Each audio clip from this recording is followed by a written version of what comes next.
Ni hao. My name is Brendan Milby, and I would like to thank you for viewing this presentation on Escapism in Chinese Landscape Art. During this presentation, I will be covering the evolution of Chinese landscape art by first covering its origins in the 14th century and concluding with its more contemporary iterations in the late 20th century.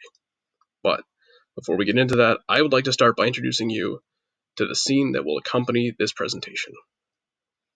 This is a photograph of the Great Wall of China that I took while I was there in June of 2019. Visiting a site of cultural importance and going on to study landscape art led me to consider why someone would choose to represent scenes like this in drawings, paintings, or in my case, photographs. The answer that I settled on is that these scenes offer an escape for both the artist and the viewer. James C. Cahill has termed this escapism reclusion in his writings on Chinese landscape art. Reclusion is one of several categories that he identified in early Chinese landscape art, but reclusion scenes are the ones that often depict nature as a safe, separate space for people to escape society for a brief period. For an artist to create a reclusion piece, it was usually as a gift to someone else, a reminder that nature can ease your mind when the stresses of everyday life get to be too much for you to handle. Today we often find that political issues contribute most heavily to the weight we carry on our shoulders. Yet this can also be seen in the early reclusion works as well. Our timeline begins in the 14th century, during the Yuan dynasty of China.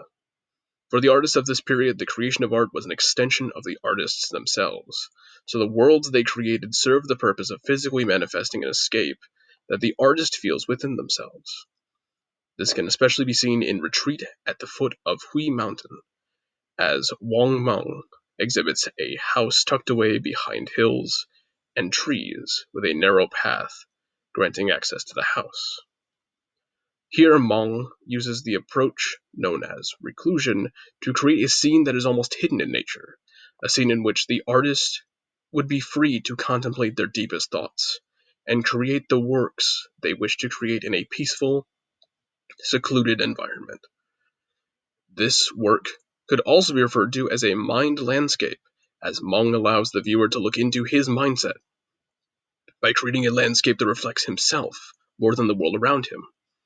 Given that the Yuan dynasty was dominated by Mongol rulers, it can be said that this countercultural shift in landscape painting is not only a reflection of the minds of the artists, but a desire for them to step away from the political upheaval in China that was imposed by foreign rulers. During the Ming dynasty, a new form of reclusion art came into prominence that is known as Dao Hua Yong, which translates to Peach Blossom Spring. Those that painted this theme drew inspiration from the work of Dao Chong, a Taoist poet, whose work included a story about the people that found peace within nature after fleeing the rule of a tyrant. Peach Blossom Spring works are another form of reclusion art, as can be seen in the Haven of the Peach Blossom Spring. This painting, which is attributed to Shi Ri, expresses the safety that is found among nature by exhibiting huts with their occupants walking or the road near the huts, all of which is shielded by the mountains and foliage around them. These are the very subjects that Dao Shong described, yet the style of this painting is similar to that of Meng's, because the ideas of Yuan artists continued into the Ming dynasty as a conservative reaction to the return of Chinese rulers. Even after peace was restored, some artists felt a moral obligation to continue to express the desires for seclusion that were felt during the Yuan dynasty, to keep alive this idea that art can represent the artist's desire for escape, just as art can function as an escape for the viewer. This desire to represent the pain and political aspect of life in China did not cease with the end of the Ming dynasty, but continued long into the 20th century. The next three works I would like to highlight show different points in the career of Fu Baoshi. Early in his career, we see landscapes that are similar to the mind landscapes of the Yuan and Ming dynasty artists, in dwelling amid waters and forests. Baoshi presents a scene very similar to the reclusion works of the Yuan and Ming dynasties, a hut tucked away among the surrounding forestry. with a river serving as the means of entering and exiting the immediate area. This work feels like a place that could serve as an escape within a natural scene. Bao Shi included the inscription seen in the upper right of the work, with his intentions for the scene. Quote, "With leisure time in the long summer, I painted this as a pastime." End quote. For Bao Shi, this was a creation of passion rather than a creation of escape, yet it draws inspiration from the reclusion works of his predecessors. Moving into the 1950s, we see the influence of the Communist Party of China on his work. With the rise of communism in China solidifying in 1949, we see that Bao Shi began to incorporate the color red more prominently in his work, a color that is closely associated with the Communist Party in China. After Mao Zedong's saying goodbye to the god of disease, too, presents a peaceful scene of a Chinese landscape colored with the reds and pinks of flowers throughout the scenery. This work takes its title from a poem by Mao Zedong that describes the death of a god of plagues, bringing forth a brighter future during the time of the Great Leap Forward. This work utilizes a great deal of color to create a pleasant and nationalist portrayal of China during the time of Mao Zedong, a style that Bao Shi utilized to move away from what he perceived to be a dependency on the monochromatic style that was popular at the time. Instead, he chose a style that emphasized color and the insertion of as much emotion and personality as the artist could possibly afford, not unlike the mentality of the Yuan Dynasty painters before him. Bao Shi's use of red continues into the 1960s, with heaven and earth glowing red. In this work, Bao Shi creates a scene in which a red sun serves as the central subject. The sun shines onto a cloudy gray earth with a small island and tall trees, while the sky around the sun brings streaks of white and a pink skyline. Utilizing red in this way gives the viewer a sense of the Enlightenment, the Communist Party shone on the earth after they took power in China. It seems to promote the presence of communism as the earth is basked in the red light, while the sky, or the heavens if you will, are tinged pink from the sun's glow. It is not entirely clear whether these works by Bao Shi were done against the Chinese government or to appease them. But regardless of his intentions, Bao Shi's work is greatly contrasted by that of Yu Xin in the same period.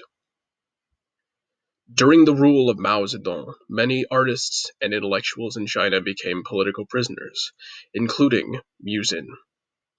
As an artist that studied both Chinese approaches to art as well as Western approaches, he was arrested on charges of attempting to establish relationships with foreign countries. Unfortunately, his works prior to this arrest were destroyed. The works we have today are part of a collection known as Tower Within a Tower, which he created while under house arrest following his time in prison. What emerges in this collection is a mix of Chinese and Western landscapes, both of which I will exhibit here. The work I have chosen to represent his Chinese landscape style is Clear Ripples of a Waterfall. In this painting, Xin presents the same subjects that could be expected from works in the Yuan or Ming dynasty. A waterfall, a mountain, and the lake that the waterfall feeds into from the mountain. Given that this painting was created while Xin was under house arrest, he was unable to have actually viewed such a scene, and instead would have constructed it from memory. Much like the reclusion works of the Yuan and Ming dynasties, this scene of a waterfall brings about the feeling of an escape from the world. An escape for Xin while under house arrest. Meanwhile, his more Western landscape works may have drawn inspiration from the Surrealist movement, a movement about creating fantasies and dreams by taking images from the mind instead of what can be seen. This can be clearly seen in Stone Cave in Desiccated Cliff on the right. Contrary to other works in his collection, this work appears to have been created using the technique known as decalcomania to generate a textured surface for the caves and the ground. This is a process in which paint is added to a canvas, then glass or a similar material is repeatedly lifted and set back onto the wet paint, which creates a unique texture as the paint dries. It is believed that this work was influenced by the work of surrealist artists like Max Ernst, who utilized a similar technique for Europe After the Rain 2, which can be seen here as a side-by-side comparison. Max Ernst, as you can see, created this in 1941 in the midst of World War II, whereas Musin created his work while under house arrest in the 1970s. I want to end this presentation by looking at another view of the Great Wall of China that I took on that trip. That way we have something beautiful and can reflect on the words of Musin that he wrote during his imprisonment. Quote, "As for myself, I follow Flaubert's advice. Reveal art, conceal the artist. When catastrophe befalls and affects you in your political life, economic condition, love life, or the pursuit of art, you're reduced to a miserable and ridiculous state of existence. Your patience and endurance are not enough for you to overcome the adversity. Consequently, you are forced into the underground, which is to say, you have to fight even if you don't want to, as if you have to live to avoid death." I take a lot of inspiration from these words. They serve as a reminder that though life is never without hardship, and no two people have the same experience of hardship, we still need to fight for what is important to us, as if it is a matter of life and death. It may not always feel that way, but if a cause is deeply rooted within us, whether it's expressing your emotions or channeling your creativity, it is worth preserving and fighting to express, because you will lose that part of yourself as you continue to let it be repressed. That death of self changes you into a person that is less than your full potential. It may be easier to resign ourselves to our limitations, yet that does not have to be our default. If there's one takeaway from this presentation, let it be that we can find beauty in places where most would just see darkness.